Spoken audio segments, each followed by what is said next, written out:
Hello everyone, welcome to Aastha Educates. आज हम CTET English pedagogy के कुछ पीवाईक्यू क्वेश्चंस करेंगे। So let's get started. Which one of the following activities comes under CALP?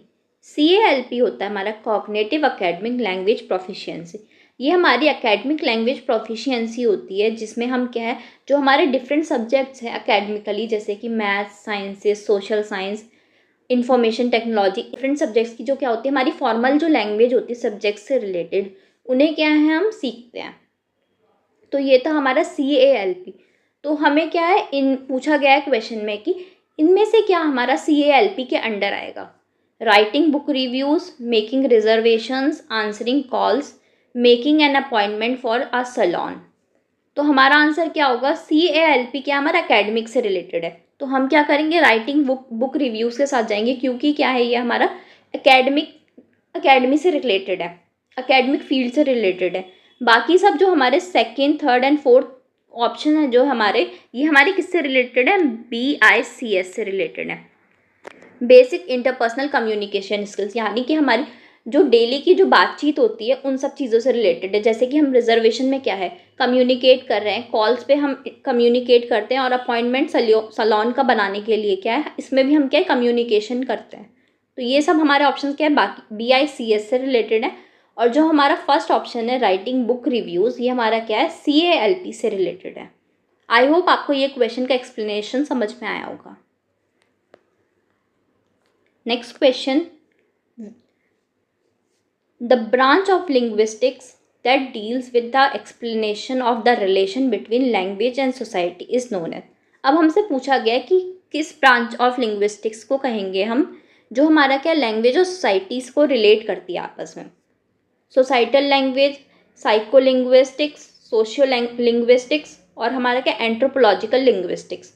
तो हमारा answer क्या होगा, सोशियो लिंग्विस्टिक्स, क्योंकि यहाँ पे क्या हो रहा है, जो हमारी सोसाइटी है, सोशियो का मतलब हो गया सोसाइटी से रिलेटेड, एंड लिंग्विस्टिक्स हमारा हो गया लैंग्वेज से रिलेटेड। तो ये हमारी ब्रांच होती है लिंग्विस्टिक्स की, जो हमारा क्या है, लैंग्वेज और सोसाइटी को रिलेट करती है आपस में। जो हमारा एंथ्रोपोलॉजिकल लिंग्विस्टिक होता है, पहले के समय की जो भाषा का यूज़ था उसे क्या करते हैं हम आज के समय की भाषा से जोड़ते हैं, उसे हम क्या कहेंगे, एंथ्रोपोलॉजिकल लिंग्विस्टिक्स कहेंगे। तो हमारा आंसर क्या होगा, ऑप्शन नंबर 3 होगा।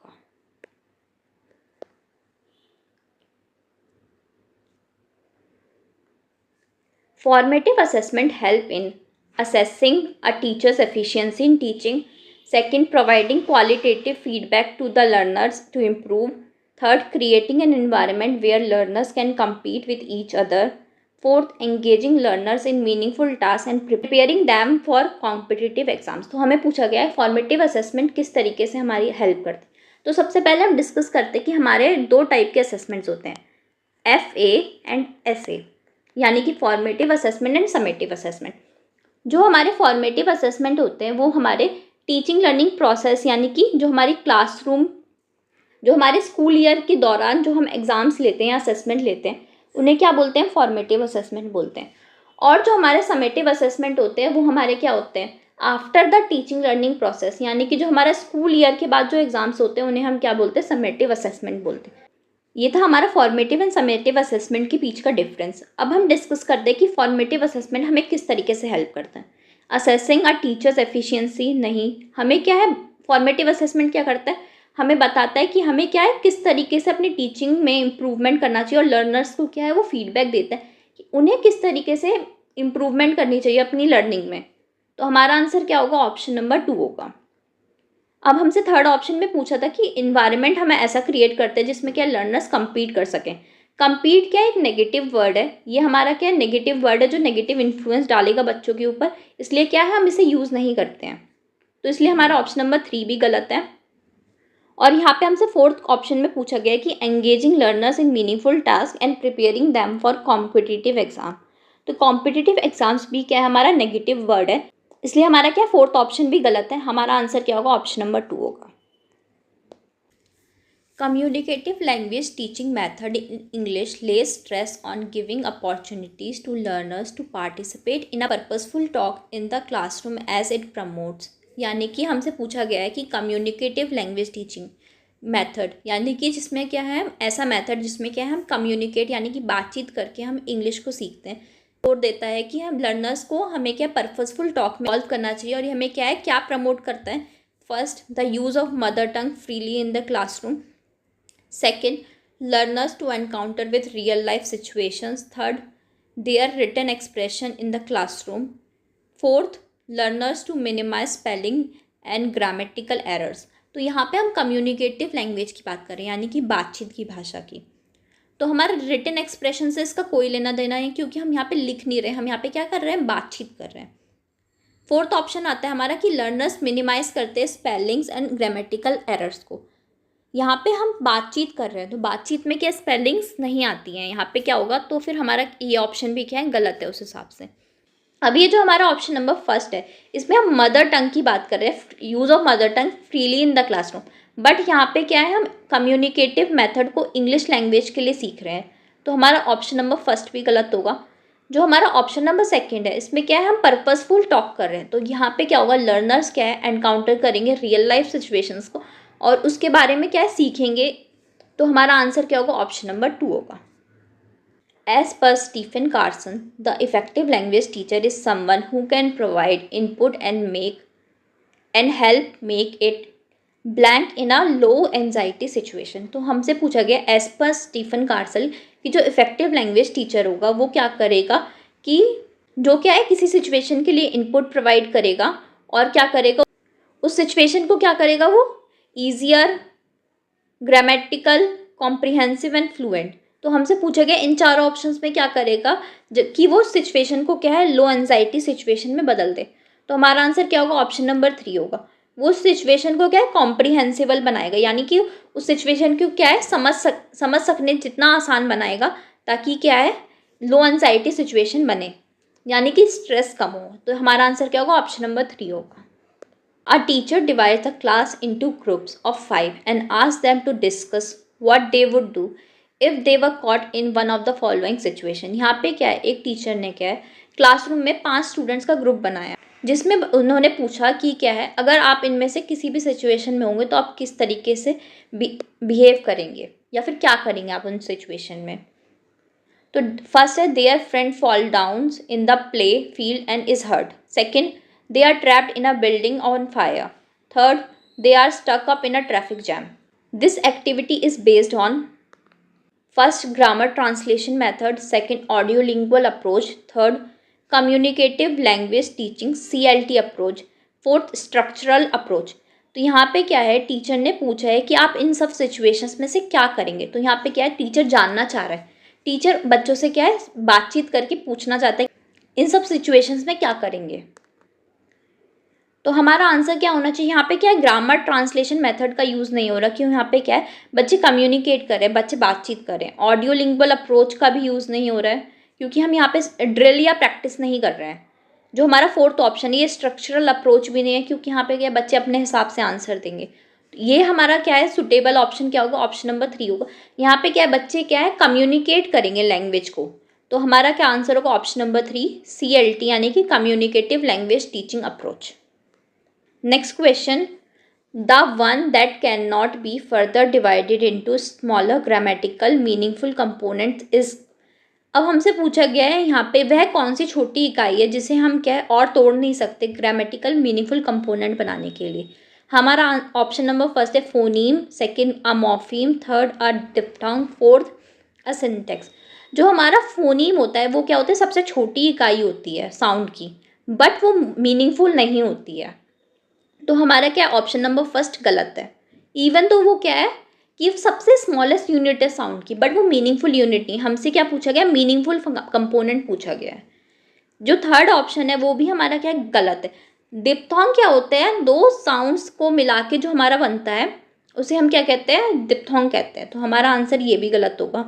सिंटेक्स क्या होता है, ये हमारे ग्रामेटिकल रूल्स होते हैं जिसमें क्या है, हम लैंग्वेज को लिखते हैं या बोलते हैं. तो हमारा क्या ऑप्शन नंबर फोर्थ भी गलत होगा.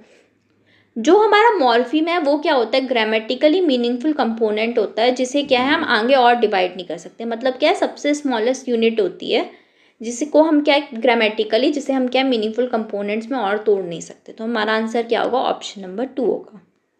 Next question, Alka, a student of class 3 often makes mistake between श एंड स as a language teacher, your interpretation will be: first, Alka is a careless student. Second, it's due to influence of her dialect or language. Third, Alka's pronunciation is not clear. Hence, you will give her more time. Hence, you will give her more practice. Fourth, as a teacher, you will ignore such silly mistakes. तो हमसे पूछा गया है अलका क्या है, एक student है third class की जो मिस्टेक करी है श और सा के साउंड में। तो यहाँ पे क्या हो रहा है, एज अ लैंग्वेज टीचर आप इसका क्या इंटरप्रिटेशन निकालेंगे। तो अलका क्या है, केयरलेस है। ये क्या है, रॉन्ग वर्ड, एक नेगेटिव वर्ड है। तो हमें क्या है, नेगेटिव वर्ड्स को अवॉइड करना चाहिए। नेगेटिव वर्ड्स को हम स्टूडेंट के साथ हम नहीं जोड़ते, तो हमारा आंसर क्या होगा, ऑप्शन नंबर फर्स्ट पहले ही कैंसिल आउट हो जाएगा। जो हमारा ऑप्शन नंबर 4 है, as a teacher you will ignore such silly mistakes. Ignore भी क्या है, एक नेगेटिव वर्ड है। तो हमारा क्या होगा, ऑप्शन नंबर 4 भी गलत है।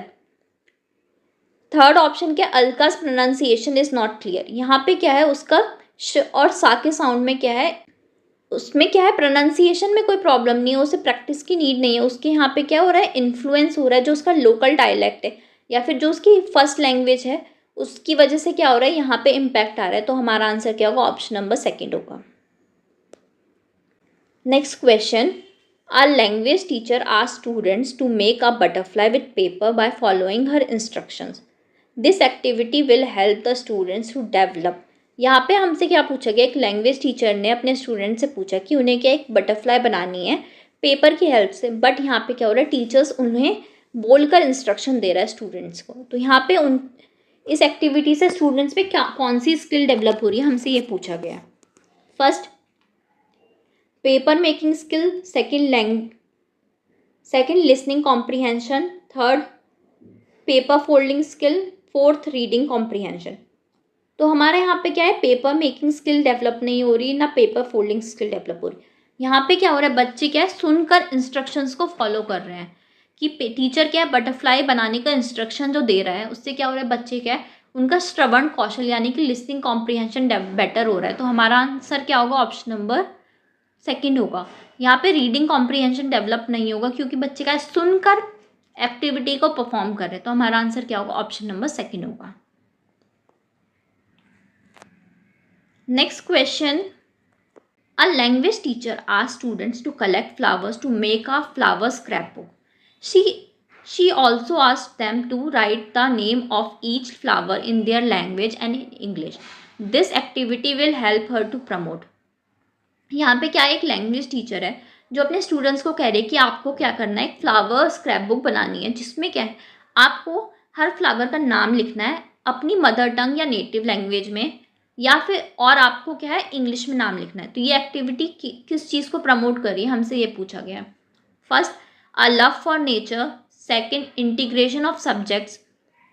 Third, multilingualism. फोर्थ क्या है, लैंग्वेज अक्रॉस द करिकुलम। यहाँ पे बच्चा क्या है, अपनी जो लैंग्वेज है यानी कि अपनी मदर टंग या नेटिव लैंग्वेज है उसके साथ साथ क्या है, इंग्लिश में लिख रहा है। तो यहाँ पे क्या हो रहा है, मल्टीपल लैंग्वेजेस का डेवलपमेंट हो रहा है। तो ये हमारी कौन सी स्किल को प्रमोट करेगा, ये हमारा क्या मल्टीलिंगुअलिज्म को प्रमोट करेगा। तो हमारा आंसर क्या होगा, ऑप्शन नंबर 3 होगा। In which of the following role of the learner is that of an independent learner. तो हमसे यहाँ पे पूछा गया कि इनमें से कौन से रोल में लर्नर एक इंडिपेंडेंट लर्नर की तरह एक्ट करेगा। First, teaching aid. Second, building as a learning aid. Third, teaching learning materials. Fourth, integrated material.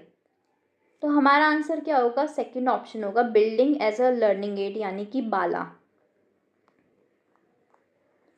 इसमें क्या होता है, हम बिल्डिंग जो हमारे स्कूल की बिल्डिंग है उसी ही हम क्या है, लर्निंग एड की तरह बना देते हैं। जैसे कि अगर हम स्टेयर्स पे क्या है, टेबल्स लिखेंगे तो बच्चे क्या है उसे लर्निंग एड की तरह यूज़ करेंगे। उसमें क्या है, लर्न करते हुए क्या स्टेप्स पे चढ़ेंगे। तो ये हमारा क्या होगा, building as a learning aid की तरह हमने क्या है, स्टेयर्स को यूज़ करा।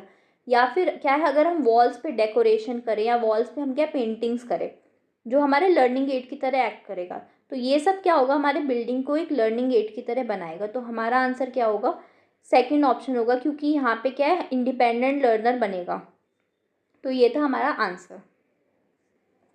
Next question, creating a reading corner in a classroom helps. मतलब क्या है कि अगर हम क्या है, क्लास में एक रीडिंग कॉर्नर डेवलप करते हैं तो हमें क्या हेल्प होगी उससे। Option first, children to learn and revise their syllabus thoroughly. Second, to provide opportunities to children to select books independently as per their interest. Third, the children but burdens the teacher to maintain a register and keep the record of their work. Fourth, to share the responsibility of the librarian as the books are issued by the teacher. तो हमें क्या reading corner को create करने से क्या help होती है? क्या होगा हमारा आंसर इसका कि हमें क्या हम क्या है चिल्ड्रंस को अपॉर्चुनिटी दे रहे हैं कि बच्चे क्या है अपने इंटरेस्ट के हिसाब से अब इंडिपेंडेंटली यानी स्वतंत्रता पूर्वक क्या अपने इंटरेस्ट की क्या है बुक्स को सिलेक्ट कर सके और रीड कर सके।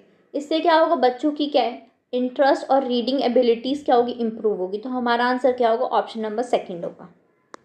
Small kids at their initial stage love to move pen and pencil in to and fro और up and down position. This way of writing is first drawing, second scribbling, invented drawing third invented writing, fourth zigzag writing। तो हमें क्या बताया गया है यहाँ पे इस क्वेश्चन में कि जो छोटे बच्चे होते हैं वो क्या इनिशियल स्टेज में पेन को क्या है ऊपर नीचे या फिर अप एंड डाउन क्या है ऐसे स्क्रिबल करते हैं। तो हमारा आंसर क्या होगा ऑप्शन नंबर सेकेंड होगा क्योंकि यहाँ पे बच्चे क्या डिफरेंट टाइप के हमारे क्या पेंसिल को चलाएंगे और इससे क्या है स्क्रिबलिंग करेंगे। तो हमारा आंसर क्या होगा ऑप्शन नंबर सेकेंड होगा।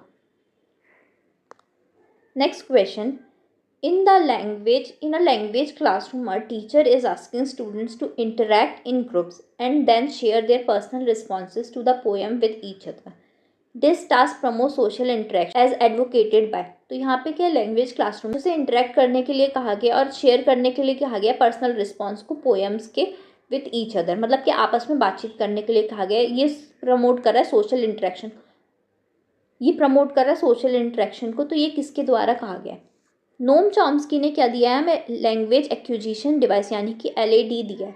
उनका क्या कहना था कि हमारे क्या है ब्रेन में क्या होता है एक लैंग्वेज एक्विजिशन डिवाइस होता है जिससे के थ्रू क्या है हम लैंग्वेज एक्विजिशन करते हैं या भाषा का अर्जन करते हैं। तो ये हमारा क्या होगा ऑप्शन फर्स्ट नहीं होगा। सेकेंड ऑप्शन है पियाजे ने क्या हमें कॉग्निटिव डेवलपमेंट थ्योरी दी थी। उन्होंने हमें क्या 4 स्टेजेस दी थी, sensory motor stage, pre operational stage, concrete operational stage and formal operational stage. तो ये हमारा क्या कॉग्निशन से रिलेटेड था। तो हमारा आंसर सेकेंड ऑप्शन भी नहीं हो। थर्ड ऑप्शन है हमारा BF स्किनर, ये हमारे क्या कंडीशनिंग की बात करते हैं। इन्होंने क्या है डॉग पे एक्सपेरिमेंट किया था। तो हमारा आंसर ऑप्शन नंबर 3 भी नहीं होगा। नेक्स्ट है हमारे लेव वाइगोस्की, इन्होंने क्या है हमें सोशल इंटरेक्शन की बात करी थी कि बच्चा क्या है सोशल इंटरेक्शन के थ्रू क्या है चीज़ों को सीखता है। तो हमारा आंसर क्या होगा फोर्थ होगा। इन्होंने क्या स्कैफोल्डिंग की बात करी थी कि बच्चों को क्या है हम टेम्प्ररी हेल्प के थ्रू क्या है चीज़ें सिखा सकते हैं। और उन्होंने क्या किया था MKO यानी मोर नॉलेजेबल अदर्स की भी बात करी थी। तो हमारा आंसर क्या होगा ऑप्शन नंबर 4 होगा। In a language classroom you have asked students to write down the directions for reaching your home from school. When students have written down the direction, they will then present the direction in pairs to each other. This activity will help to increase। तो हमसे यहाँ पे पूछा गया है कि एक language classroom में स्टूडेंट्स को टीचर ने बोला है कि अपने घर से डायरेक्शन को नोट डाउन करना है स्कूल तक का और बच्चों को क्या है पेयर में प्रेजेंट करना है आपस में एक दूसरे के सामने। तो ये क्या इंक्रीज करेगा? First their CALP cognitive academic language proficiency, second their basic interpersonal communication skills, third their directional sense which a student often confuses, fourth the integration of language with science। तो हमारा यहाँ पे क्या हो रहा है बच्चों का क्या है इंटरपर्सनल कम्युनिकेशन स्किल अच्छा होगा क्योंकि यहाँ पे क्या बच्चे के आपस में बातचीत करके अपनी डायरेक्शन को एक्सप्लेन करेंगे कि उन्हें किस तरीके से स्कूल से घर आना होता है। तो यहाँ पे क्या हो रहा है हमारा कम्युनिकेशन स्किल डेवलप हो रहा है। तो हमारा आंसर क्या होगा ऑप्शन नंबर 2 होगा। जो हमारा फर्स्ट ऑप्शन है CALP cognitive academic language proficiency, ये हमारी लैंग्वेज प्रोफिशिएंसी होती है हमारे एकेडमिक सब्जेक्ट्स में। तो हमारा आंसर क्या होना चाहिए सेकेंड ऑप्शन होना चाहिए। और इन दोनों के बीच में यानी कि CALP एंड BICH के बीच का जो हमें डिस्टिंक्शन दिया था वो हमें दिया था जिम क्यूमिन्स ने। तो हमारा आंसर क्या होगा ऑप्शन नंबर सेकेंड होगा। अब हम इस वीडियो को यहीं एंड करते हैं। अगर आपको ये वीडियो अच्छी लगी है तो प्लीज़ इस वीडियो को शेयर करें, लाइक करें and subscribe to my channel. Thank you.